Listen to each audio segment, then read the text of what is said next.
Bonjour messieurs, écoutez, je vais vous laisser vous présenter un petit peu. Donc on va commencer par toi, Solène.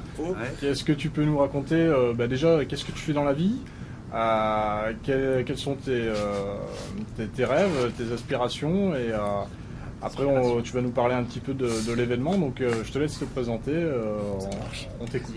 Ça marche. Alors je m'appelle Solène, j'ai 28 ans, je suis game et level designer en freelance, donc j'ai le statut auto-entrepreneur.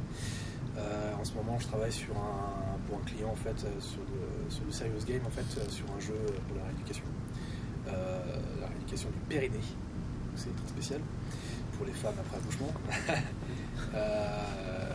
Ensuite, donc pour mon parcours en fait, j'ai une licence pro en game et level design que j'ai effectuée à l'UIT de Bobigny en 2014.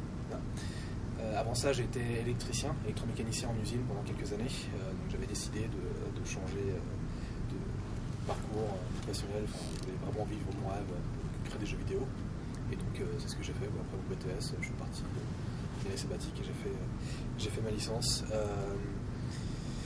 Ensuite, je recherche surtout un emploi à côté de ça, en plus de mon freelance, quelque chose de fixe, en particulier à l'étranger, donc au Canada, en Europe, en dehors de France surtout. Je pense qu'ailleurs, il y a des choses à apprendre, des méthodologies qui sont différentes de ce qu'on peut trouver ici. Ensuite, pour les Game Jam, ça déjà, est-ce qu'on peut te contacter si éventuellement il y a des gens qui sont intéressés par ton profil donc, je m'appelle Solène Rulot, donc c'est mon nom de famille, R-U-2-L-A-U-D. On peut me trouver sur Facebook, on peut me trouver sur LinkedIn, sur le site de la Game Jam, du coup, avec le jeu. Bouffe Révolution, pardon. Bouffe Révolution. Imagination pour le titre. On peut me trouver sur mon adresse mail, en fait, on peut me contacter directement sur mon adresse mail, donc solenrelo@gmail.com, pour tout type de questions, pour un devis, pour du freelance ou pour autre chose, n'importe quel jeu sur mobile. J'ai l'expérience sur du mobile, j'ai les dents surtout, j'ai les crocs de travailler sur des projets ambitieux, donc voilà. D'accord, mais alors du coup, on va parler un peu plus précisément de l'événement auquel tu participes aujourd'hui, donc le Global Game Jam à Cergy pour l'édition 2016. Donc déjà, est-ce que c'est ta première expérience? Est-ce que tu as déjà participé à ce genre d'événement? Je te laisse en parler. Ça marche. Donc c'est pas ma première Game Jam, donc j'ai effectué la toute première Game Jam en 2014 ici même. Donc, pour la globale d'ailleurs, la même chose. Donc à l'époque j'étais à la fac, l'équipe pédagogique nous incitait donc à participer à une game jam le plus rapidement possible en fait, parce que c'est extrêmement formateur et que ça change du processus créatif de conception d'un jeu vidéo avec un laps de temps bien plus étalé, bien plus long. Donc 48 heures, effectivement c'est un peu chaud. Et donc j'ai effectué celle-ci, j'ai effectué la Paris Jam Today la même année, en 2014, pour du Serious Game. J'ai effectué cette fois-ci un jeu sur la sensibilisation, sur la protection de l'e-réputation pour les adolescents. Donc on avait fait un novel game avec d'autres gens aussi. J'ai effectué la Global Game Jam 2015 à l'Université de Malte, donc à l'Institut du jeu digital là-bas. Et donc cette année, comme j'étais dans le coin, je peux participer à celle-ci. Et je surkiffe. Je surkiffe rencontrer des gens très intéressants, avec des profils très différents à chaque fois. C'est génial. D'accord. On va laisser la parole à ton partenaire. Oui. Alors si tu peux nous faire une rapide présentation, je serais très heureux de l'entendre. Efficace. Donc moi je m'appelle Charlie, j'ai 26 ans. Alors j'ai un métier qui est un petit peu moins, c'est un petit peu moins le fun que mon collègue, puisque à la base je suis prof de maths en collège. Quand je suis pas occupé à corriger des copies, à mettre des punitions, d'autres choses de ce style, eh bien je crée des jeux vidéo en amateur depuis que j'ai 14 ans. Donc contrairement à mon collègue aussi, pour le coup j'ai pas de formation structurée, j'ai jamais été dans une école ou à la fac ou autre chose. Donc je crée des jeux de façon beaucoup plus, disons, moins organisée, on va dire. Je fais un petit peu comme je le sens. Après, je développe également une application pour enseigner la programmation informatique aux collégiens, justement, ce qui permet de mêler un petit peu mes deux, mon hobby et mon métier. Et je crée également plusieurs jeux vidéo. J'ai créé des jeux vidéo pour des groupes de musique ou d'autres projets un peu plus personnels. Très bien. Et donc, de la même manière, est-ce que éventuellement tu serais intéressé pour recevoir des contacts si ton profil est recherché? Et éventuellement, donc on peut me trouver sur Facebook. Je m'appelle Charlie Piva, P-I-V-A, Charlie avec un Y, on ne sait jamais. Et j'ai un site web à mon pseudo qui fait en général bien rire tout le monde, zoglu.net. Très bien. Et concernant l'événement, est-ce que c'est ta première participation? Tu connaissais déjà Alors, je connaissais déjà, oui, mais c'est ma première participation à une Global Game Jam tout court, que ce soit à Cergy ou ailleurs. J'avais déjà participé à la Ludum-Dare, mais là, ça se fait chez soi, donc c'est évidemment un petit peu moins formateur, je pense. On rencontre personne, on fait son jeu dans son coin, on l'envoie et on juge les jeux des autres. Là, pour le coup, la Global Game Jam, j'ai vraiment apprécié de pouvoir rencontrer pas mal de personnes, très intéressantes par ailleurs, d'échanger les compétences, de tester des jeux, de voir ce que d'autres personnes pouvaient réussir à créer en 48 heures. Voilà. Je trouve ça assez formateur. En tout cas, cette jam était pour moi assez formatrice, puisque 48 heures, ça nous force à trouver rapidement des solutions à des problèmes pas toujours très simples. Ça nous force à imaginer d'autres choses auxquelles on n'aura pas forcément pensé avec un laps de temps plus long. Donc c'est vraiment un événement très intéressant auquel je suis heureux d'avoir participé. Très bien. Donc si on revient un peu plus généralement sur l'événement, donc on le rappelle, le Global Game Jam se déroule en 48 heures. C'est un temps très court, très peu de sommeil donc pour chaque participant. Déjà pour clarifier une chose, on se rend compte que au début de l'événement vous ne connaissiez pas. C'est la première fois que vous vous rencontrez. Et donc, et la dernière j'espère parce que... Très bien. Ok. Donc par rapport à ça, on se rend compte que dans cet événement, il est très important d'avoir donc un mélange de compétences, notamment donc en développement, comme vous avez pu le citer, en graphisme. Il y a aussi besoin de game design, de level design et aussi forcément du son. Donc c'est aussi cette problématique qui est très présente dans les 48 heures, c'est de trouver un peu ces différentes compétences au travers de chaque personne du groupe pour réussir à former un jeu complet en 48 heures. Donc quand on dit complet, on se comprend bien sûr, ça reste avant tout un prototype. Évidemment, en 48 heures, on ne peut pas non plus faire un jeu d'une durée de vie énorme, mais ça reste un jeu jouable. Donc comment vous avez ressenti ces 48 heures? Est-ce que c'est très fatigant? Là, vous avez parlé un peu de justement le partage qui a été très bénéfique et que ça pose des problématiques intéressantes. Je vous laisse un peu me parler de tout ça tous les deux. Vous pouvez échanger sur le sujet. Déjà fatigant, ça on le voit pas encore tout de suite, mais on le sentira sans doute demain ou ce soir. Ouais, personnellement j'ai connu le pire, mais là du coup ça allait, puisqu'on a bien étalé le travail, c'est bien organisé. Déjà j'ai pu dormir la première nuit personnellement. Ouais, déjà moins. Une nuit de sommeil et cette nuit un peu moins, mais parce que voilà, faut bien bosser quoi. Non, ce qui était, je pense, à propos de la gestion du temps, c'est vrai qu'on a réussi à obtenir un jeu jouable relativement rapidement en fait, puisqu'on pouvait on a pu présenter vraiment un jeu samedi vers 15h. C'est ça. J'étais encore en train d'effectuer le cara design, parce qu'on a 9 personnages affichés à l'écran, alors que lui il avait déjà mis les premières fonctionnalités du jeu qui étaient jouables au final, avec des petits carrés de différentes couleurs, donc extrêmement étonnant de ses compétences. Il m'a dit ouais, je suis prof de maths, et du coup il me fait un truc en une heure. Et sans maths. Et sans maths. Sans maths.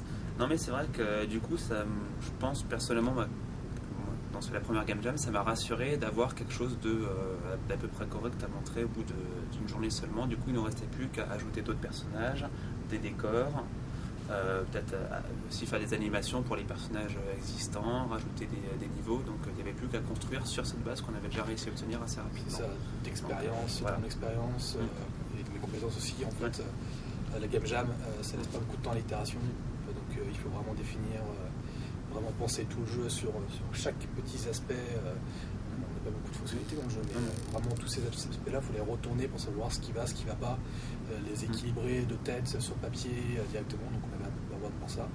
Et une fois que c'est posé, une fois qu'on est sûr de ce qu'on fait, à ce moment-là, on commence à se partager les tâches et du coup à faire notre to-do list en fait, les listes à faire et de s'organiser, savoir si on aura le temps ou pas, d'évaluer le temps en fait, de production, c'est super important. Mais là, Si pareil, on en a eu pour une heure et demie en fait à faire la to-do list. Et après, on s'était lancé ça sur les personnages. On a commencé vers 2h, je crois. Je sais qu'on a commencé vraiment une heure et demie à vraiment à produire des trucs. Une heure et demie. Je crois qu'on était un peu en retard. Oui, mais je sais qu'au début c'était un petit peu flou et je crois que même au moment de commencer on n'était pas encore complètement sûr parce que au final. C'est ça. Surtout qu'on a discuté avec pas mal de personnes parce qu'il y avait pas mal de concepts qu'on avait en tête et du coup on s'est réparti ces concepts-là par rapport à nos compétences de chacun. Donc moi j'étais vachement emballé par le jeu de rythme avec lui et du coup on s'est dit mais en fait compétences totalement complémentaires donc on n'a pas vraiment besoin d'une troisième personne ou même plus donc on y va comme ça. C'est un jeu qu'on pouvait faire à deux en tout cas. Et très étonnamment en fait j'étais très étonné qu'il ait des compétences en musique aussi en composition. Oui, ça j'avais pas mis l'étiquette ingé son. C'est ça. Je pas très ici. Il y a une étiquette ingé son, j'aurais dû la rajouter. Parce qu'habituellement c'est moi qui le fais et ça m'a vraiment allégé la tâche. Du coup là dimanche j'ai pu surtout que la musique dans le jeu c'est très particulier parce que c'est un jeu de rythme, donc en fait la musique correspond au niveau du jeu. C'est-à-dire qu'on doit jouer en rythme, donc voilà, en créant la musique on crée le level design en même temps. Simplement. Donc, voilà. Il y avait un gros travail là-dessus. D'ailleurs, pour le coup, on n'a pas eu le temps d'itérer en général, mais il y avait 2 premiers niveaux qu'on a créés assez rapidement et qu'on a changé, ce qui était jouable samedi, et finalement qu'on a laissé tomber et refait un petit peu mieux pour la version finale, plus équilibré, plus progressif, pour faire à tous les joueurs. Donc si on résume un peu ce que vous venez de nous dire, l'idée c'est vraiment de partir d'une idée qui va être relativement simple et pouvoir l'enrichir au fur et à mesure en constatant déjà les premiers défauts qui apparaissent dans les 12 premières heures pour avoir un produit de qualité et justement découvrir un peu les compétences réelles de chaque personne de l'équipe. Oui. Ça, je trouve que c'est suffisamment important par rapport à ce que vous venez de dire. Et donc, pour rappel, on part bien d'un jeu qui n'existe pas au départ. Alors moi, maintenant, je vais vous poser une question toute simple. Le thème qui a été donné, est-ce qu'il vous a inspiré un peu, pas du tout? Est-ce que vous aviez un peu de l'appréhension à l'annonce du thème? Oui.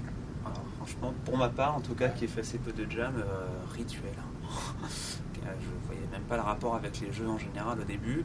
Et c'est en discutant avec Solène qu'on est finalement tombé sur l'idée du repas de famille. Et donc bref, une fois tombé dessus, et une fois qu'on avait vu ce qu'on pouvait en faire en termes de gameplay, comment on pouvait créer un jeu à partir de ça, c'est venu très vite. Mais au début, c'est vrai qu'initialement, personnellement, j'étais un petit peu inquiet. J'ai plus d'expérience, donc non, pas du tout inquiet. J'étais impatient d'apprendre le thème en fait. Et du coup, une fois que le thème est apparu, ok, il se passe quoi dans ma tête et je pense c'est le Big Bang et du coup j'essaie de trier un peu ce qui se passe et de voir ce que ça peut m'inspirer et ce qu'on peut faire avec. Surtout dans toujours en recherchant le fun dans un concept de jeu. Donc on peut avoir un principe, mais du coup, avec cette mécanique de jeu, il faut vraiment qu'il y ait du fun derrière et comment est-ce qu'on peut prendre du plaisir en fait avec ce jeu-là. Et donc en discutant un peu à droite à gauche, en partie aussi avec Charlie, du coup, on a pu rassembler les idées et dire ça c'est génial. Donc là, ça nous a ramené à Bouffe Révolution. Surtout qu'on n'était pas parti sur un jeu de rythme au départ. On est parti sur un jeu d'enquête. Non, il y avait plusieurs couverts. Il fallait choisir le bon couvert par rapport au plat que mangeaient les invités. Il n'y a pas de rythme. Il n'y a pas de rythme. C'était plutôt un jeu, on va dire, d'observation rapide, d'anticipation. Et finalement, on a bien simplifié les règles, mais on a rajouté cette composante rythmique. Et comme la musique est cool, du coup. Voilà, oui. Très bien. Donc là, on voit qu'il y a eu une réelle évolution tout au long du week-end par rapport à l'idée de départ. Donc c'est, je pense, très bien parce qu'aujourd'hui on voit qu'on a un prototype qui est très fonctionnel. Donc ça vient à poser une autre question. Est-ce que par la suite, potentiellement, est-ce que vous seriez intéressé pour continuer le projet que vous avez développé ici ou pour vous le proto est bien en soi mais il manque certains rouages encore pour en faire vraiment un jeu à long terme envisageable? Seulement si on a plus de temps, oui, il y a moyen de rajouter des fonctionnalités, Ouais. de pousser, de rajouter du contenu, etc. Il y a clairement moyen. Après, je crains que le principe du jeu soit quand même limité à la base. On n'a pas mis tout ce qu'on voulait là dans ce prototype, mais je ne sais pas si on en a encore beaucoup sous le coude. En fait. Oui. Laisse-moi un peu de temps, je te passe ça sur papier. D'accord. C'est pas les game designers. Mais ouais, si, il y a toujours moyen en fait, de continuer un jeu de game jam. Oui, après, voilà, on peut toujours. Après, ça dépend des. Effectivement, on n'a pas mis toutes les idées qu'on voulait. On a mis quelques idées assez sympathiques, notamment dans le dernier niveau, mais voilà. Mais clairement, on peut l'exporter sur mobile, juste un petit jeu comme ça, si on veut rajouter le niveau. Ça peut jouer avec une peut-être main, un d'autres doigt. mélodies, Donc, si c'est un jeu rythmique. Voilà, on faudra rajouter du coup plus de musique. Ce qui est le plus long à faire finalement, c'est surtout la musique à réaliser. Et du coup, c'est ça, c'est qu'il faut repenser après le code quelque chose de peut-être procédural. Oui, c'est ça, et pour que la musique soit. Parce que là, tout est fait main en fait. Tout est fait main en fait. Disons qu'il fallait composer chaque niveau. Pour chaque niveau, il fallait faire la musique, ce qui prend environ 2 heures, puis ensuite l'intégrer au jeu correctement pour que les appuis des touches soient bien synchronisés avec la musique, et ça prenait 1 heure de plus. Donc, ça paraît super long comme ça, mais pour une game jam, c'est ce qui est plus approprié que partir sur un système déjà bien hiérarchisé, alors que c'est bien pour un projet selon moi. Très bien. Et si on peut finir sur un mot ou une expression qui représente pour vous cette game jam. Enrichissante. Enrichissante. Un mot, oui, j'avais pas d'expression en tête. Enrichissante humainement. Je saurais pas dire, si, c'est. Bouffe, la bouffe. Ah, bouffe, oui, c'est vrai, oui, c'est bien aussi. Oui. Ça m'a donné faim, oui, voilà. C'est en ça que c'est enrichissant aussi. C'est enrichissant, comme je disais l'autre jour, on a fait un jeu qui représente notre culture, nos passions, nos envies, à savoir à bouffer et boire des pinards. Ouais, toujours intéressant.